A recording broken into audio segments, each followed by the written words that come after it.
Les matériaux et outils nécessaires pour l'installation du bac de douche se trouvent dans les magasins spécialisés de construction et bricolage. Le revêtement ou base de support du bac doit être solide, sec, propre et être parfaitement à niveau. Une bonne option est d'utiliser des carreaux en céramique qui permettent de travailler proprement, rapidement et confortablement. Pour la construction du branchement de la bonde, il faudra d'abord prendre les mesures du trou central du bac à installer.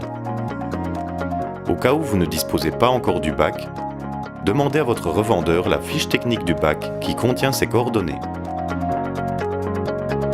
Habilitez un hébergement dont les côtés ou le diamètre ne doivent pas dépasser 25 cm et dont la profondeur minimale doit être de 7 cm pour la bonde avec sortie horizontale. À cet hébergement devra arriver un tube souple de 40 mm depuis le branchement de l'habitation pour une connexion avec la bonde. Installez la bonde centrée dans l'hébergement et vérifiez l'étanchéité du joint.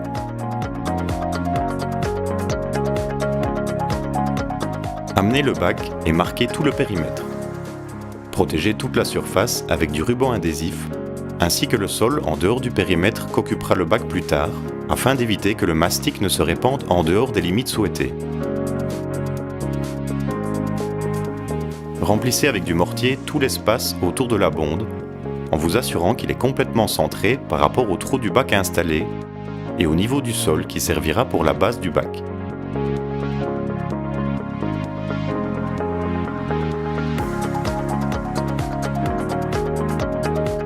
Appliquez un généreux cordon de polyuréthane au sommet de tout le périmètre des parois avec le bac.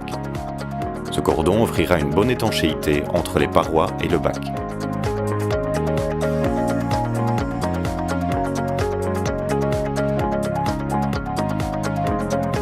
Après l'application du cordon pour le joint périphérique, appliquez généreusement le mastic de faible densité sur la base et étendez-le uniformément à l'aide de la spatule crantée sur toute la surface de la base.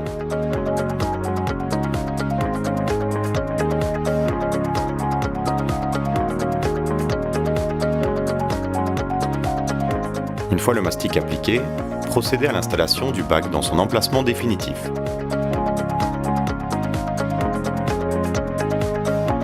Protégez le bac à l'aide de son carton d'emballage et compressez-le. La base du bac doit être totalement en contact avec le mastic polyuréthane appliqué à la base.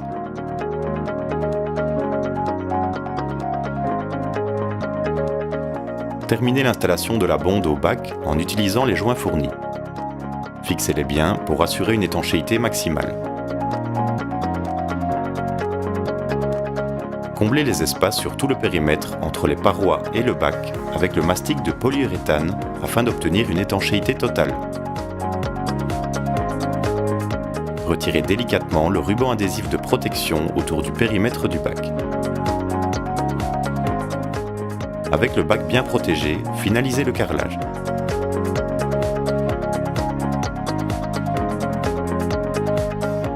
Complétez l'étanchéité avec le silicone neutre. Ne pas utiliser de silicone acétique qui risque de ternir la surface du bac.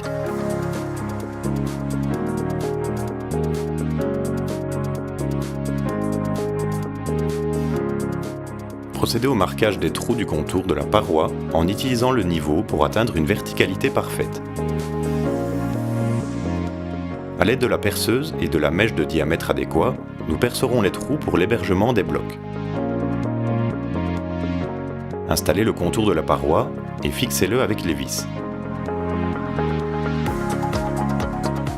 Installez la cloison d'étanchéité uniquement à l'extérieur, contour et verre, en utilisant seulement le silicone neutre non acétique.